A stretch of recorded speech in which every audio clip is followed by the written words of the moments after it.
Es mejor exagerar y hacer el ridículo que tener el escenario italiano. Muere la primera paciente, pero ¿de qué muere? El empeoramiento empezó por alteraciones del ritmo cardíaco. Fue un momento duro incluso para mí, un tipo poco sentimental. ¿Cómo es trabajar con las autoridades de Moscú? Bueno, me dirá que soy un falso y ese género de cosas. Incluso Andriy Malachov me llamó y me preguntó si era verdad que el coronavirus era idéntico al VIH. ¿Estás proponiendo cerrar Moscú? Teniendo en cuenta lo que ya está ocurriendo en Italia, yo diría que sí.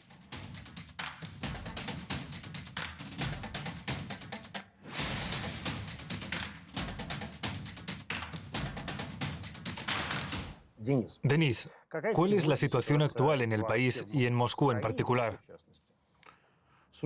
Bueno, soy médico jefe de uno de los hospitales, así que me cuesta hablar de la situación en todo el país y en Moscú. Aunque me parece que la situación en Moscú es muy transparente en cuanto a información. Hay un canal de Telegram con informes veraces. Y son veraces porque los actualizamos. Es cierto que ahora tenemos 62 pacientes confirmados con COVID. No lo estamos ocultando. Sí, la situación es tensa, porque la tendencia que estoy observando es que la media de edad de los pacientes está empezando a aumentar poco a poco. Antes los pacientes eran jóvenes, chicos y chicas que venían de Italia. Por esta razón no había pacientes en estado grave. Solo unos cuantos estaban en unidades de cuidados intensivos y no nos hacían falta respiradores artificiales. Y hoy vemos que la media de edad está subiendo de 35 a 37, 39 años. La proporción de pacientes adultos mayores está aumentando y tenemos que actuar con mucho cuidado. ¿Cuántos adultos mayores afectados hay ahora? 6 personas. ¿Aquí en el hospital número 40? Sí, uno de ellos en la UCI. Pero ninguno con respiración artificial. Ninguno. Ese es el Rubicón que no querría cruzar. Hablando de adultos mayores afectados, ¿se puede afirmar oficialmente que el virus ya está afectando a la población general? ¿Hay personas que contrajeron la enfermedad aquí en Rusia? No me atrevería a decirlo de esa forma. Lo de que el virus haya afectado a la población general, sí. Creo que es cierto. Y que se infectaran aquí, no. Porque cuando hacemos rastreos nos damos cuenta de que todos habían ¿Regresado del extranjero? entrado en contacto con sus hijos llegados del extranjero, o bien ellos mismos estuvieron de viaje. A ver, durante todos estos días a nadie le he dicho, corra.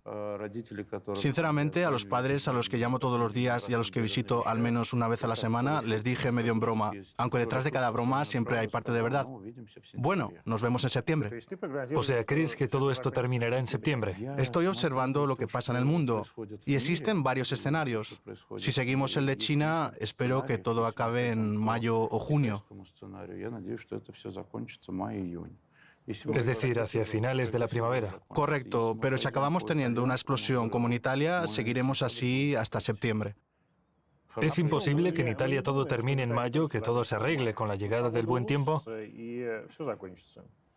¿Sería correcto pensar que Italia ha reaccionado con histeria, a diferencia de Alemania? Estaría de acuerdo con usted si no participaran en un intercambio diario de información, digamos, a través de las salas de chat profesionales. Después de todo, Telegram no solo sirve para echar leña al fuego, sino también para intercambiar información veraz y profesional. Y nosotros tenemos esa clase de información. Un colega de Italia que habla ruso dio la alarma con 10 días de antelación, cuando solo estábamos empezando con los preparativos. Consiguió mi teléfono y me dijo, esto es un completo desastre. Le pregunté qué pasaba. El norte está en llamas. Hace unas semanas se cerraron los quirófanos y los convirtieron en salas de la UCI. Nos faltan recursos, etc. Trabajo en el Hospital San Rafael a jornada completa. Pero también visito otros hospitales 2 veces en calidad de ayudante voluntario porque faltan recursos. Bueno, ¿por qué en Italia pasó así y en Alemania de otra forma? ¿Cómo se explican las estadísticas? Creo que solo dentro de 2 semanas podremos comparar Italia con Alemania. El gobierno alemán ha hecho un pedido a la empresa Drager, una empresa histórica, muy famosa, que fabrica equipos de respiración artificial. Es decir, a pesar de que la situación en Alemania es distinta, O sea que hablamos de respiradores. Sí, le pidieron 10.000 respiradores. Las fábricas solo van a trabajar para el mercado interno. No creo que el gobierno alemán estuviera dispuesto a una inversión así en vano. Así que hablar del escenario alemán aislado y decir que no ha seguido el mismo camino que Italia es algo que solo podrá hacerse dentro de un par de semanas. Vemos tanto en China o en Italia, por ejemplo, que ha habido un crecimiento exponencial de la epidemia. ¿Debemos creer que lo mismo pasará en Rusia? Pero dígamelo con franqueza. Dígame, ¿de verdad cree que Rusia necesariamente ha de recorrer su propio camino de investigación clásica, epidemiológica y virológica? No sé, dígamelo usted. Francamente, que de momento no haya evolucionado de manera exponencial no es ningún milagro. Es posible gracias a las medidas absolutamente draconianas que han introducido en Moscú en términos de rastreo de contactos, aislamiento, etc. Es decir, tienen buenas investigaciones. Tenemos investigaciones epidemiológicas muy buenas. Lo que puedo decirle es que el Centro de Operaciones de Moscú, probablemente por modestia, no lo proclama. Pero sé cuánta gente hay allí y el esfuerzo investigador que hacemos. Puedo decirte que tenemos a 9 personas en un grupo de epidemiología que trabaja las 24 horas. ¿Y es posible que se mienta a todo el mundo, que en realidad la situación sea otra? ¿Para qué? ¿Quién necesita algo así? Bueno, por ejemplo, uno podría decir que los jóvenes que enferman se curan como si nada y los ancianos mueren sí o sí. Y que constantemente hay personas hospitalizadas con neumonía que acaban muriendo. ¿Por qué de repente hacerles pruebas cuando simplemente se puede hacer un diagnóstico post-mortem? Porque existe un protocolo que se utiliza en nuestro hospital y en todo Moscú que no tiene ningún censo de edad. Es decir, si tenemos sospecha de neumonía de origen viral o bacteriana, hacemos la prueba a la hora de ingresar al paciente. Eso ya se hace de una manera automática. Sobre el paciente que murió aquí en Comunarca, todos dicen, ¿cómo es que le hicieron análisis a los 40 minutos? No, en el momento de intubar al paciente se le hace un frotis, ya en el momento de ingresarlo. Un momento, vamos a explicárselo a los espectadores. Es decir, al paciente se le ingresa en cuidados intensivos, se le coloca un tubo En la tráquea. y al mismo tiempo le hacen un frotis de la garganta, Sí. de la nasofaringe. Sí, al mismo tiempo. Utilizamos un aparato especial que permite ver la tráquea y colocar allí el tubo. ¿Qué grado de precisión tienen estas pruebas? Me refiero a la prueba de la nasofaringe. El hecho es que no tenemos con qué compararla. Para hablar de la precisión de cualquier prueba, se hacen observaciones, se dibuja un gráfico, se compara la cantidad de falsos positivos y falsos negativos. A base de estos datos ya se calcula el grado de precisión de tal o cual prueba. Por ahora se analiza la reacción en cadena de la polimerasa. Sí, por ahora se analiza la reacción en cadena de la polimerasa. No se investiga la presencia de anticuerpos. Por eso, por ahora no podemos constatar que sea una prueba de alta precisión. Y tampoco podemos decir que sea una prueba poco precisa. ¿Y qué porcentaje de falsos positivos y falsos negativos se registra? Hacen la prueba 3 veces, ¿no? Sí, hacemos la prueba 3 veces. Hasta el momento nunca hemos visto que a la hora de entrar el resultado sea positivo. Y a la hora de salir negativo. Y a la hora de salir, sin recibir tratamiento, negativo. Es cuanto podemos decir por el momento. ¿Cómo es el cuadro clínico de la enfermedad? Fiebre, tos seca, ¿A qué se refiere con fiebre? ¿Escalofríos? alta temperatura por encima de 38 grados. Siempre. Pues sí. Los pacientes que luego dieron positivo en COVID siempre tenían alta temperatura, que luego baja en algunos pacientes. Por sí misma. Por sí misma, o después de tomar una vez paracetamol. Y lo observamos a pesar de que den positivo en COVID. Y la forma grave es la combinación de fiebre, tos y disnea. Tos seca. Tos seca, Sin flema. sin flema. Y también un síntoma muy preocupante es la disminución de la presión de oxígeno en la sangre arterial. cuando desciende la saturación de oxígeno en sangre. Es uno de los criterios de que ¿Sucede porque a la persona le empieza a faltar el aire? esto sucede porque una gran parte del tejido pulmonar se ve afectada por el virus y deja de cumplir con su función principal, es decir, transportar el oxígeno del aire a la sangre. Y de ahí surge la disnea. De allí surge la disnea compensatoria porque al organismo le falta oxígeno y la persona empieza a respirar con más frecuencia para aumentar la cantidad del oxígeno transportado. Es una explicación muy básica. La fisiología del intercambio de gases es mucho más complicada y lo digo así nada más para que se hagan una idea. El caso es que aumenta la frecuencia de inspiraciones. Y aquí es donde se utiliza la técnica ECMO. Sí, pero el tratamiento ECMO es un tema aparte. Por ahora, en esto no hay muchos progresos, pero ya que hablamos de ello, La ECMO es un equipo que se utiliza después del respirador artificial sí, y que oxigena la sangre cuando los pulmones no funcionan ni con el respirador artificial. sí, lo que hace es tomar la sangre, pasarla por un oxigenador especial, un filtro que llena la sangre con oxígeno en vez de los pulmones y devolverla al organismo ya bien oxigenada.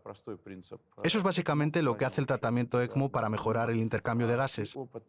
Pero tanto la experiencia de nuestros compañeros italianos como la de los chinos demuestra que es preferible utilizar procedimientos menos agresivos como, por ejemplo, la ventilación artificial de los pulmones con el uso de determinadas modalidades y, lo más importante, un procedimiento muy sencillo que utilizamos en nuestro primer paciente y que consiste en colocarlo boca abajo, no como solemos ver en las películas, que el paciente siempre está boca abajo. Boca arriba. Sí, perdón, boca arriba. Pero todos nosotros estamos sujetos a la ley de Newton, al igual que los líquidos que se almacenan en los pulmones. Estos líquidos se acumulan en los segmentos basales posteriores de los pulmones, presionándolo y dificultando todavía más el intercambio de gases. Por eso, colocar al paciente boca abajo, en la posición llamada decúbito prono, es actualmente uno de los procedimientos más eficientes de mejorar la oxigenación. Permite superar esta situación crítica y evitar el uso del tratamiento ECMO. Dicho así, parece muy fácil recoger la sangre, pasarla por el oxigenador y devolverla luego. Pero de hecho es una tecnología muy complicada y agresiva. Hay que prevenir la coagulación para evitar la formación de trombos. Y la anticoagulación es una intervención más en el balance del organismo, así que de verdad es una tecnología muy agresiva. Y lo peor es que los pulmones no respiran. Sí, lo peor es que los pulmones no respiran. Recurrir a la posición de cúbito prono no es nada nuevo, no. Antes el protocolo típico era que si no ayudaba a la respiración artificial, el paso siguiente era poner al paciente boca abajo. Con nuestro primer paciente, tras su estancia en cuidados intensivos, aplicamos este procedimiento sin utilizar la respiración artificial. Es decir, cambiamos el orden de los procedimientos que ponemos en práctica normalmente. En vez de dar oxígeno, intubar y poner boca abajo, le damos oxígeno. Logramos un buen efecto. Lo colocamos boca abajo y así evitamos la intubación. Es decir, la mayor parte de pacientes que ahora tienen ingresados con COVID confirmado son personas que lo van superando por sí mismos. No es la mayoría. Esta mañana hice un resumen. De 411 pacientes, 62 son casos confirmados de COVID-19. No es la mayoría. Me refiero a los ingresados aquí, me refiero a que la mayoría de la gente a quien se le ha confirmado el COVID superan la enfermedad por sí sola con la toma de paracetamol. Porque son jóvenes. Y encima se quejan de que no les curamos. Pero ustedes tuvieron un paciente que realmente estaba conectado a un respirador mecánico. No había respiración artificial. Simplemente estaba tumbado boca abajo, pero estaba en una situación difícil. Estaba permanentemente en cuidados intensivos y constantemente atendido por médicos y enfermeras. Tenía 44 años, estaba fuera del grupo de riesgo. ¿Por qué entonces? No estaba en el grupo de riesgo. Pero creo que no nos podemos olvidar de la heterogeneidad. Que somos todos diferentes. La población es muy heterogénea, muy diversa. Usted y yo tenemos la misma edad, pero somos completamente diferentes genéticamente. Y si recuerdas el refrán, el que ha de morir ahogado no morirá quemado. Es una expresión tradicional de la heterogeneidad. Por eso todo paciente está predispuesto a alguna enfermedad. Ese paciente fumaba. Hay todo un concepto médico que demuestra que si observamos a unos gemelos monocigóticos, sus causas de muerte son Diferentes. iguales. Iguales. Y las causas de muerte de gemelos dicigóticos pueden ser diferentes. De ahí que si he recordado este concepto que empieza por la letra P, predisposición, es para explicar que todos estamos predispuestos a ciertas enfermedades. Uno no se da cuenta de que tiene una fiebre de 37 grados y medio y sigue trabajando, y para otro una fiebre así es insoportable. Es un ejemplo de diferentes predisposiciones. Creo que con el virus pasa lo mismo. Sí, para la población en general no es peligroso, pero si recordamos los datos proporcionados por China, en la franja de edad entre 30 y 40 años hay un porcentaje de 0,1 o 0,2% de fallecidos. O sea que fue el primer paciente de ese 0,1%. Sí, Tenía 44 años, pero fumaba. pero fumaba. Por lo tanto, tenía lesiones pulmonares. Sí, de fondo. De fondo. De fondo, una premorbilidad. Eso también es importante. Por cierto, hablando de las muertes en Italia, la mayoría de las víctimas son hombres mayores que fuman. Por alguna razón, más hombres que mujeres. Entonces, ¿cómo trataron a ese paciente? ¿Cómo lo tratamos? Lo tratamos de una manera muy fácil, empezando con terapia antimicrobiana, ¿Con un antibiótico? con un antibiótico, sí. ¿De qué generación? Empezamos con una aminopenicilina. ¿Por qué? Porque el 46% de los casos de neumonía adquirida en comunidad son debidos a la presencia de neumococos. De la primera generación de antibióticos. No, de primera generación, pero digámoslo así, tampoco de las aminopenicilinas más desarrolladas. Con este tratamiento no vimos ninguna mejora de la situación de su salud y le cambiamos la terapia antibacteriana, como recomendó el académico Chuchalin, y al mismo tiempo le confirmaron el COVID-19. ¿Y qué le prescribió Chuchalin? Discutimos con él el cambio de antibióticos, la terapia combinada. En aquel momento aún no sabíamos que el paciente tenía COVID-19. Discutimos cómo tratarlo y lo tratamos durante el primer día con inhibidores de la neuraminidasa. El Tamiflu. El Tamiflu. Le explicaré por qué. El coronavirus no debe hacernos olvidar que las cepas de la gripe, del virus paragripal, de la influenza, siguen entre la población. O sea que junto con el coronavirus en su organismo podría haber cualquier otro virus. Absolutamente cualquier virus. Por eso le dieron medicamentos para la gripe. Sí. Y cuando ya se confirmó el coronavirus, le prescribimos terapia antirretroviral combinada. Terapia antirretroviral combinada. Y eso... Y esa es la pregunta clave para todos. Incluso Andrei Malachov me llamó y me preguntó si era verdad que el coronavirus era idéntico al VIH y que se curaba con terapia antirretroviral. ¿Es verdad eso? ¿Por qué lo tratan con Kaletra? no es verdad. No es verdad que sea idéntico a un retrovirus. Es distinto. Pero lo curan con Kaletra porque por el momento tenemos cierta experiencia. En primer lugar, la experiencia de China. Yo creo que cuando empezó la pandemia comenzaron a tratar a los pacientes caóticamente, a unos con inhibidores de la neuraminidasa, a otros con medicaciones antirretrovirales, y vieron que hubo un grupo de pacientes que se curaron con Kaletra. Y que conste que al mencionar esta parca no incurro en ningún conflicto de intereses. Ninguno en absoluto. Como Xerox. Estoy de acuerdo, no haga una fotocopiadora Xerox, haga una fotocopiadora. Por eso empezamos a tratarlo así. Claro que lo consultamos con los virólogos de Moscú, con nuestros infectólogos. Eso sí, los virólogos nos dijeron que estuviéramos preparados para los efectos secundarios en un 100% de los casos. Por ejemplo, la diarrea. Pero cuando lo evalúas... Ahora entiendo por qué han comprado todo el papel higiénico. ¿Todos están dispuestos a tomar Kaletra? Claro. Bueno, no había caído en esa explicación tan sofisticada.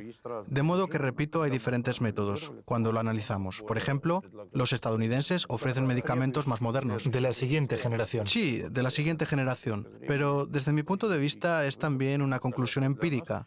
La causa de por qué Kaletra fue incluida en el protocolo de tratamiento aquí en Rusia, en nuestra clínica, es porque la proporción de investigaciones de pacientes que tomaban Kaletra resultó ser mayor. Fue interesante leer en su informe cómo le dieron de alta a aquel paciente de cuidados intensivos. Cuando dijiste que había estado en posición boca abajo, no con respirador, sino con... Suministro de oxígeno con mascarilla. Sí, con mascarilla de oxígeno. Y como tratamiento, ustedes le recetaron Kaletra.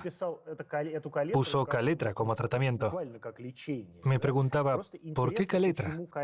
Al consultar con los especialistas en virología, ¿qué les decían? ¿Cuáles fueron sus argumentos a favor de este fármaco? ¿Es que estos virus se parecen entre sí? ¿Tienen un mecanismo de penetración o proteasas similares? En este caso, ¿Por qué? creo que pocos piensan desde el punto de vista de la farmacología. de la farmacología, de la farmacodinámica y la farmacocinética. Actualmente podría decirse que a grandes rasgos se aplica un enfoque bastante experimental, off-label, o vía experimental. De cualquier modo, no solemos recetar Kaletra sin más, sino que lo hablamos previamente con pacientes, organizamos el consejo médico y solicitamos la autorización a nuestros pacientes. O sea que el Kaletra como fármaco no tiene nada extraordinario. Repito, una vez más, que lamentablemente el prospecto de Kaletra no dice que esté indicado para el tratamiento de la neumonía causada por el Por cierto, coronavirus. esa fue la primera pregunta que hicieron mis compañeros. Y entonces, ¿cómo fue que adquirieron el Kaletra? Desde el punto de vista de las leyes de la Federación de Rusia, En este caso ese particular, uso del fármaco no es legítimo. transferimos Kaletra del hospital especializado en enfermedades infecciosas que llevó a cabo la compra. Bueno, entonces quiere decir que el Departamento de Sanidad llevó a cabo la licitación. Hoy, Escuche, la gente se interesa por cosas muy curiosas. Ayer alguien me envió un mensaje donde ponía: trabajamos en IMIT porque nos alimenta una compañía determinada. Lo leo y pienso que en nuestro país ocurrió esta situación y en vez de que los medios de comunicación cuenten lo que cuentan ustedes, que los pacientes mayores mueren no por causa de, sino con el coronavirus. Ya Es un hablaremos de aspecto ello. muy importante que hay que divulgar. En vez de hablar sobre la importancia de evitar el contacto con nuestros padres de edad avanzada, cuidando de ellos. Por ejemplo, traerles la comida y dejarla en la puerta y marcharse. De lo importante que es lavarse las manos con regularidad, no solo de vez en cuando. Ventilar las habitaciones. Que si hay algún enfermo en la familia, se designe a una persona para que lo atienda y que se aísle el resto. En todo lo que se escribe en Internet, por alguna razón, se dedican a andar buscando segundas intenciones. Eso está claro. Para nada. La gente no lo tiene claro. Por cierto, no solo los rusos. No lo entiendo. Todos hacen lo mismo. Hagamos un seguimiento luego, sinceramente, pero en la actual situación... El 19 de marzo en Moscú se registra el primer fallecimiento de una paciente con coronavirus. Tenía 79 años y dio positivo en el COVID-19, con un historial de... No he visto los resultados de los análisis enviados al laboratorio Vector. Supongamos que tuviera... Está bien, supongamos que lo Los tenía. detalles son importantes, pero suponiendo que tuviera el COVID-19, Supongamos que sí, además de diabetes tipo 2, enfermedad coronaria, insuficiencia cardíaca y litiasis insuficiencia urinaria. cardíaca y litiasis urinaria. Entonces, ¿de qué murió la paciente? Es mejor esperar los resultados de la autopsia. Como especialista, formé parte de la comisión médica que se reunió para consultar sobre este caso. Como intensivista jefe de la ciudad de Moscú. Así es. Además, acudió un equipo del Centro de Oxigenación por Membrana Extracorpórea, OMEC, del Hospital número 52 de Moscú, bajo la dirección de la médica jefe Mariana Lusenko, quien, por cierto, también es anestesióloga y reanimatóloga. Concluimos que en ese caso no había indicaciones para la terapia con OMEC. Era una paciente de avanzada edad y su estado comenzó a deteriorarse debido a trastornos en el ritmo cardíaco y no a un descenso progresivo en los niveles de oxígeno en la sangre. El problema fueron las alteraciones en el ritmo cardíaco. Arritmias e insuficiencia cardíaca aguda principalmente. Insuficiencia cardíaca crónica descompensada con arritmia. ¿Qué papel tuvo el COVID-19? Supongo que puede discutirse.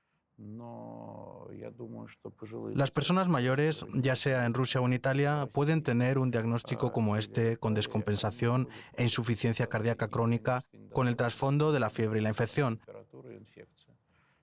Esa es la secuencia que veo en la muerte de estos ancianos.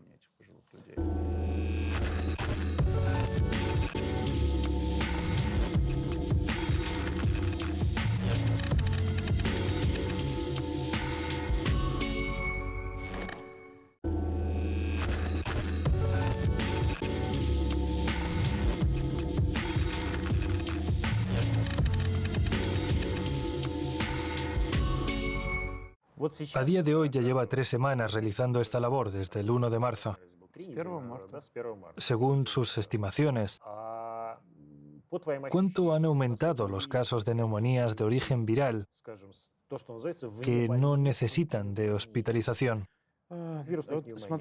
Bueno, en mi página de Facebook, donde cada día comparto la información, a mí también me preguntan sobre el aumento de casos.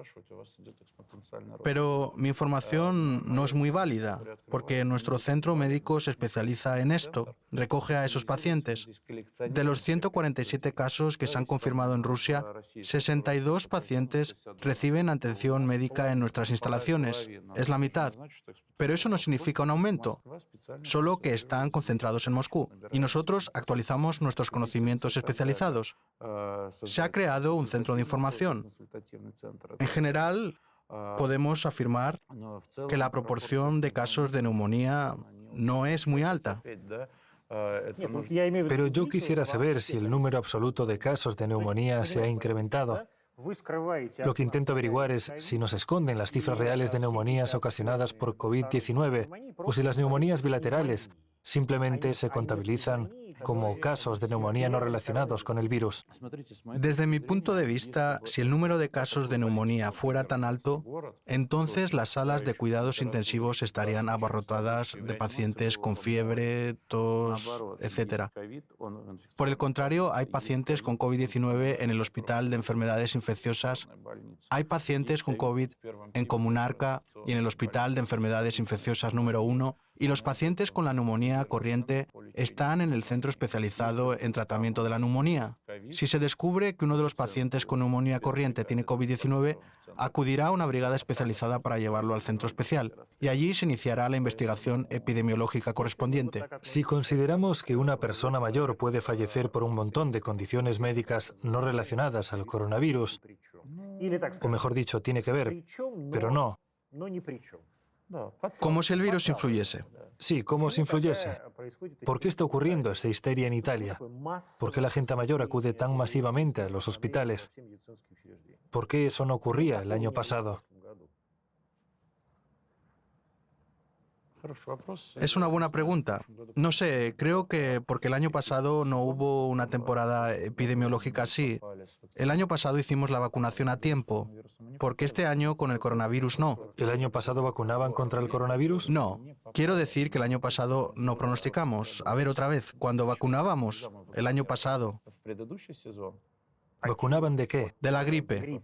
Claro. Lo hicimos a tiempo. ¿Y este año no? Este año, como ha aparecido el coronavirus, eso quiere decir que no llegamos a tiempo. ¿Y cuál es la relación entre la vacunación contra la gripe y el coronavirus? Si tuviésemos una vacuna contra el coronavirus, ya habríamos vacunado a todo el mundo. A ver, espera un momento, me he perdido. El año pasado no hubo coronavirus. Sí. Pero sí hubo, como siempre, gripe. El año pasado vacunamos a la gente contra la gripe a tiempo. Perfecto. Y nadie se enfermó. Este año también vacunamos a la gente contra la gripe y nadie se enfermó, solo un 5%. Pero, aparte de la gripe, apareció el coronavirus, contra el que no hay vacuna. Por eso todos empezaron a contagiarse. Es decir, apareció un virus nuevo. Sí, A eso me refiero. a eso me refiero. Entonces es un factor importante que afecta a la sanidad pública. Es decir, cuando una gran cantidad de Por supuesto. personas mayores a la vez acaba en la UBI. Mi pregunta es si eso es así en realidad. ¿Es eso lo que tenemos miedo? En Rusia aún no es así. Y siempre digo esta palabra, aún, porque nadie sabe lo que va a pasar mañana o pasado mañana. Esas medidas extraordinarias que está adoptando el sistema de sanidad de Moscú, es decir, los aparatos de ventilación artificial. ¿Cuántos aparatos de ventilación artificial hay en Moscú? Unas 5.000 unidades operativas. ¿Entre todos los hospitales? Sí. ¿Incluidos los privados? No, solo me refiero a los hospitales públicos. Mosgorstrav. Sí, hay que entender que en esas 5.000 unidades están incluidas los aparatos que se utilizan para la anestesia. Es decir, que si dejamos de suministrar sustancias hipnóticas, se convierten en aparatos de ventilación artificial disponibles. Pero también tenemos que seguir operando a las personas. En este caso, suponiendo un escenario tan malo como el de Italia, en los complejos sanitarios dejan libres los quirófanos. Es decir, si hay pacientes que están pendientes de que les operen de una hernia, por ejemplo, tendrán que esperar. Es decir, hay que pensar en los demás más a menudo. Claro. Por eso ahora mismo Moscú está, según tú, preparada. sí, creo que es una cuestión de personal. Sí, de personal. En todas partes leo que faltan enfermeras en el hospital de Comunarca, en tu hospital.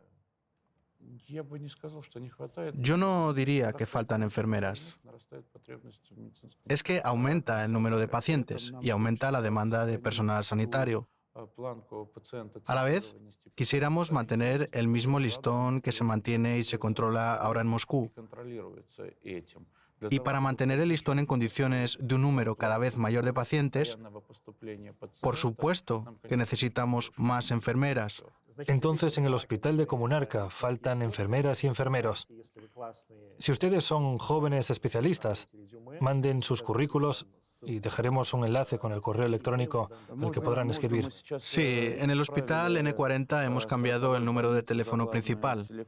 Hemos dejado una conexión directa con recursos humanos y con el jefe del departamento, así como con la enfermera jefe de Comunarca. Es decir, pueden llamar a su teléfono personal y les explicarán detalladamente lo que hay que hacer. ¿Cuántos casos de coronavirus se diagnostican a diario en Moscú? ¿Cuántos se diagnosticaron ayer? Repito, ¿Unos 30? ¿Cuántos casos se detectaron? tengo en mente solo los datos de Comunarca. Está bien, en el hospital de Comunarca, entonces. Ayer tuvimos 25 casos nuevos. ¿Y anteayer? Anteayer, ahora se lo digo. Quiero comprender con qué progresión se propaga. Tenemos todos los datos apuntados. Así que si podemos ver el informe sin nombres y apellidos, Mientras está buscando información en el móvil, acabo de fijarme que me he tocado la boca 4 veces con el dedo sin darme cuenta. Menos mal que me acabo de desinfectar las manos con alcohol. Es increíble. Se trata de mí, de la persona que les dice a diario que no se toquen la boca con las manos. es complicado. Si le digo que no se toque la nariz, le picará enseguida la nariz. Es algo psicológico. Y si vemos nuestro informe, se aprecia muy bien cómo evolucionan los positivos de COVID.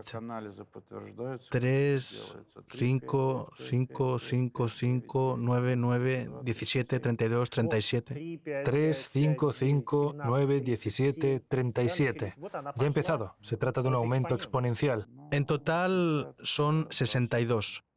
Es exponencial. Pero se trata de un crecimiento exponencial que aún se contiene. 100, 500... ¿Se acuerda de lo que pasó en Italia? Pero llegaremos a eso. El viernes eran 2, el lunes 500. Nos estamos preparando para eso. ¿Cómo nos estamos preparando? Mejor que sobre que no que falte. Con recursos. ¿De qué recursos se trata? ¿Hasta qué punto estamos preparados para un crecimiento exponencial de verdad? Cuando tengamos 2.500 casos confirmados al día. Se trata de una reestructuración hospitalaria. ¿Qué hospitales están preparados? El hospital número 52 está preparado por completo. Allí hay centros de oxigenación por membrana extracorpórea, ECMO, en los que estamos... A la ciudad. Cuando digo nosotros me refiero a... Sí, a la ciudad, al Departamento de Salud. Hemos reforzado adicionalmente el equipamiento que tenían con respiradores artificiales. Además, está preparado el Hospital 68 que se ha reestructurado y el Hospital de Comunarca que se reestructuró en 10 horas. Como nuestro hospital estaba vacío, lo teníamos más fácil.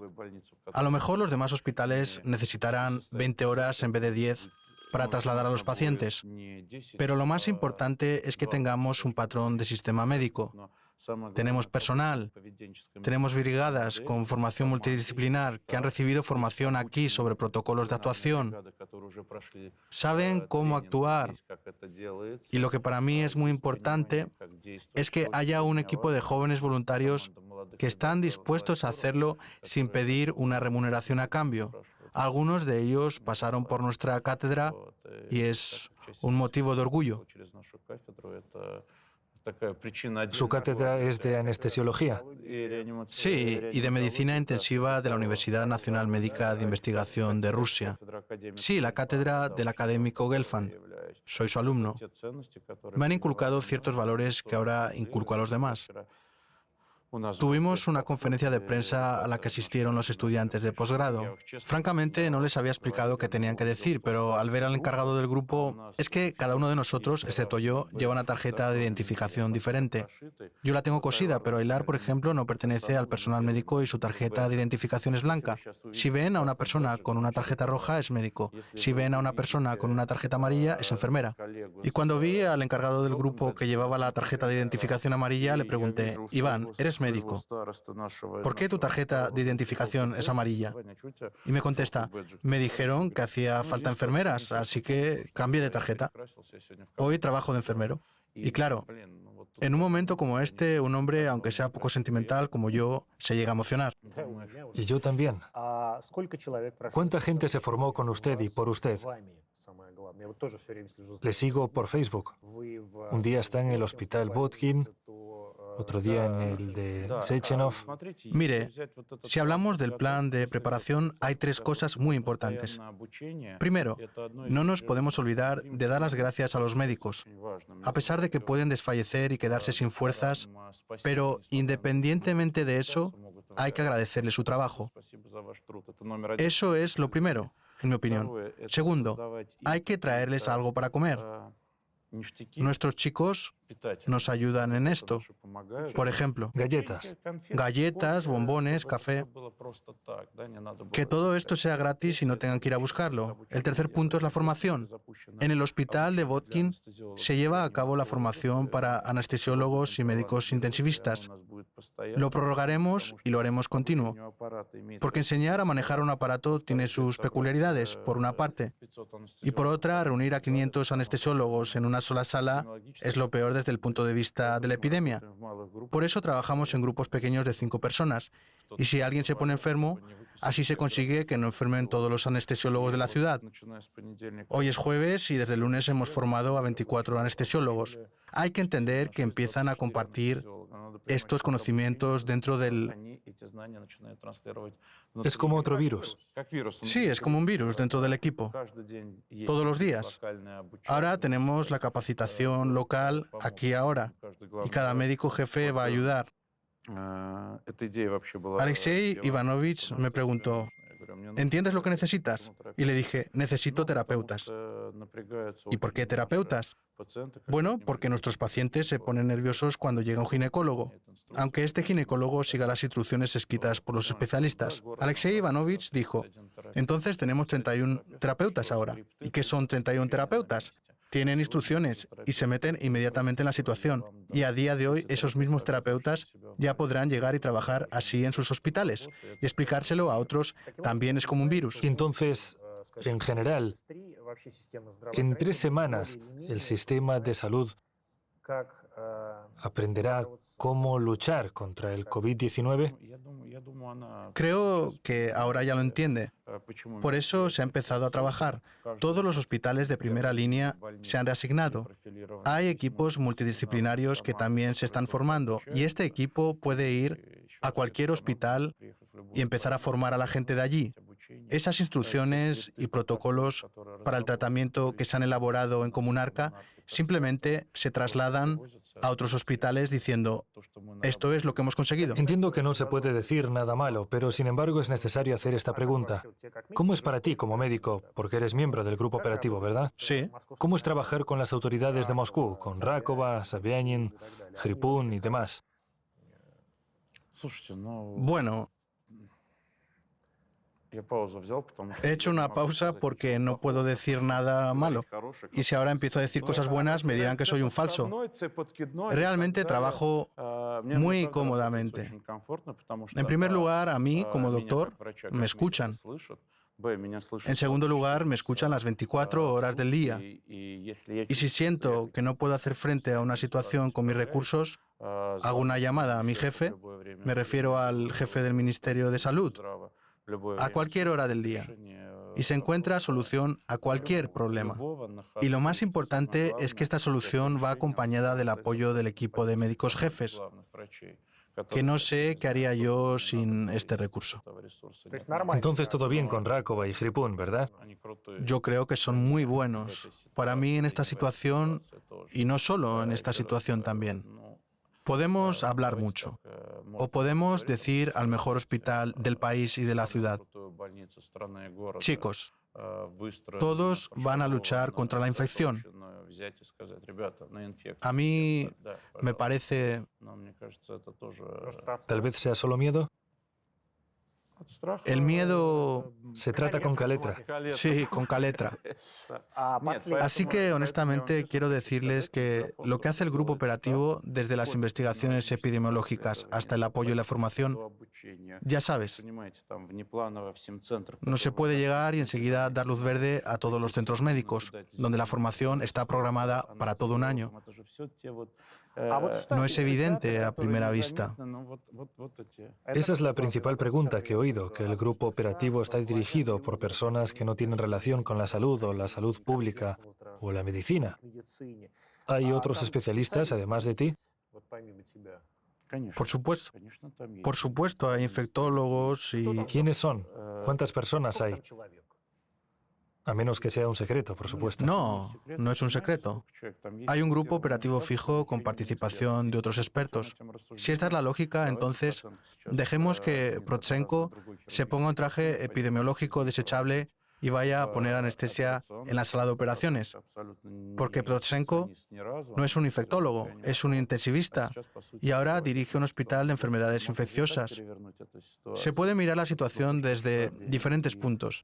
Y el hecho de que también está el vicealcalde que supervisa nuestro trabajo y es un gestor absolutamente profesional que se basa en la opinión de los expertos y toma decisiones correctas, ¿acaso el grupo operativo ha tomado alguna decisión equivocada? No lo sé, yo no estoy en el grupo operativo. Por eso le digo que el grupo operativo está estableciendo hospitales, el grupo operativo está trabajando en investigaciones, está coordinando todo. Sin su ayuda no podríamos hacer mucho. ¿Para qué se está construyendo un hospital de enfermedades infecciosas aquí, cerca en Kaluzskaya? Porque siempre tenemos un plan B. Y en este plan B es mejor ponerse en lo peor y hacer el ridículo como lo hemos hecho construyendo un hospital en un mes y que luego no fuese necesario que ocurra lo que está ocurriendo en Italia. Y creo que esa es la idea principal del grupo operativo. Y la gente en esta idea es la primera. Me parece que, bueno, ya que lo haces todos los días, las 24 horas del día, ahora eres el gerente más cualificado en lo que se refiere al COVID-19 en Rusia. Hay dos puntos de vista, digamos, el método italiano y el inglés. El italiano es poner en cuarentena todos ahora para asegurar el completo aislamiento de todas las personas en todo el país entre sí y de esa forma detener el virus. Y el inglés es poner en cuarentena solo a los ancianos, que son el principal grupo de riesgo, el único grupo de riesgo real, y todos los demás deben desarrollar inmunidad. Si es que la inmunidad se desarrolla. Pero eso no lo sabemos. Exacto. Eso es lo que no me gusta del modelo inglés. Bueno, no me gustan dos cosas. En primer lugar, los ancianos. Por desgracia, no siempre son personas que necesitan solo que les traigan una bolsa de comida y papel higiénico o les ayuden a llamar por teléfono. Hay pacientes acostados, pacientes con poco potencial de rehabilitación, después de una apoplejia, y hay que voltearlos, cambiar las sábanas, bañarlos. ¿Qué hay que hacer con ellos? ¿Y ahora qué ocurre? Estaba hablando del modelo inglés. En cuanto al otro modelo, antes de saber qué va a ocurrir en Italia y si va a surgir un segundo brote en los próximos 3 o 4 meses, no podremos decir si se ha desarrollado esa inmunidad o si lo hará en algún momento. Entonces, en mi opinión, el modelo inglés tiene estos dos puntos débiles. Primero, el aspecto social, el cuidado de los pacientes débiles y de edad avanzada. Y segundo, el no tener una garantía al 100% de que se pueda desarrollar una inmunidad al virus.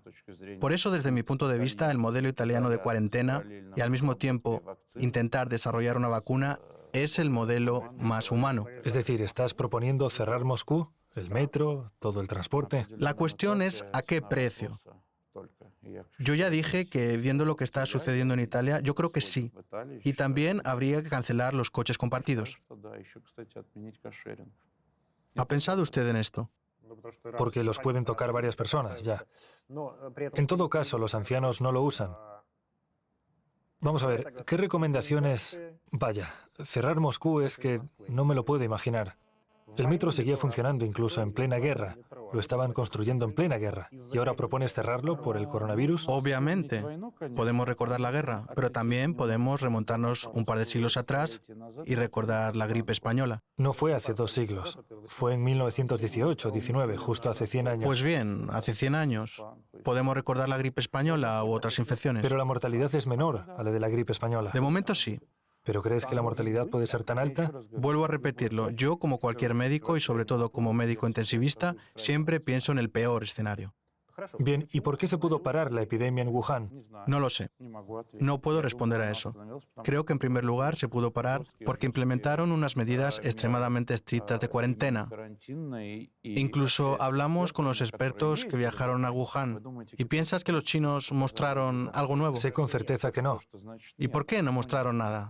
Por lo visto se trata de unas medidas muy estrictas de cuarentena, que no son especialmente populares. Por supuesto. Sin embargo, los chinos no cerraron Shanghái, ni Pekín, ni Hong Kong, ni Cantón. Es decir, no cerraron ninguna de las mayores ciudades chinas. Es una fantástica idea. Quizá es porque el grupo operativo en Moscú estableció un riguroso seguimiento de todos los grupos de contacto. El primero, el segundo, el tercero. Quizá por eso tenemos 147 casos en todo el país, la mayoría en Moscú. Y en grandes ciudades como Ekaterimburgo, de momento reina la calma. En Novosibirsk, en Irkutsk también. A lo mejor simplemente nadie les hace caso a sus ancianos que mueren solos en sus casas. No lo creo, es una hipótesis nula, hay que verificarla. Puede ser, pero... Tú también dices puede ser. Siempre dices puede ser. Y yo también digo puede Hay ser. que verificarla. Pero repito, posiblemente el cierre de Moscú nos permitirá, quizás... porque todos decimos quizás. Como le dije a Plushev, su palabra clave en la pregunta es tal vez. Solo concede entrevistas a los liberales. Plushev, la BBC. ¿Ellos son liberales? Yo estoy totalmente fuera de la política. ¿Qué recomendaciones? Fuera de la política y sin partido. ¿Qué les recomendamos a los residentes de nuestro país a día de hoy? 3 cosas. Que no cunda el pánico, seguir las instrucciones que las autoridades sanitarias oficiales publican en las páginas web y difunden, y cuidar a nuestros mayores. ¿Qué instrucciones oficiales? Por ejemplo, puedes visitar la página web coronanet.rf. Ahí están todas las instrucciones. Es decir, lavarse las manos, Sí, sí. usar desinfectantes, ventilar la casa, etc. Ventilar, sí, sí. Y ahora la última pregunta, la prueba del coronavirus. Yo soy un ciudadano soviético de a pie. Vaya, soy un ciudadano soviético y llevamos 30 años viviendo en Rusia. ¿Naciste en la URSS? En fin, un ciudadano ruso de a pie, que no acabo de volver de París, pero... Y ahora estoy hablando de mi caso personal, ya me empieza a picar la garganta. Tengo tos a ratos, etc. ¿Me puedo hacer la prueba del coronavirus? ¿Para qué? Para saber si tengo coronavirus. Muy bien, supongamos que no lo tienes. Y en 5 minutos contactas con alguien. ¿Volverás a hacer la prueba? Entonces, ¿crees que no necesito Y la prueba así del coronavirus? después de cada contacto nuevo. Yo creo que únicamente los grupos de alto riesgo necesitan la prueba del coronavirus. Vuelvo a repetirlo, si te pica la garganta y tienes fiebre, aíslate y haz tus maravillosas entrevistas a través de Skype, por ejemplo. Imagínate que tienes sospechas de coronavirus. Sales de casa, bajas al metro y llegas a un laboratorio donde hay otras 10 o 15 personas como tú. Pasas un rato allí en contacto con otra gente. Es decir, aparte de inútil, también puede ser dañino. Desde mi punto de vista puede ser dañino. Y lo más importante es que si, por ejemplo, un joven como tú da positivo en coronavirus pero no tiene síntomas, ¿qué se hace? Nada. ¿Por qué nada? Hay que hacer lo que le he dicho. En primer lugar, aislarte del resto sin hacerse Y las tomar pruebas. paracetamol. Y tomar vino blanco. Sí, el vino blanco cura todos los males. Como se dice, cuanto más sabes, más sufres. Denis Protsenko, muchas gracias.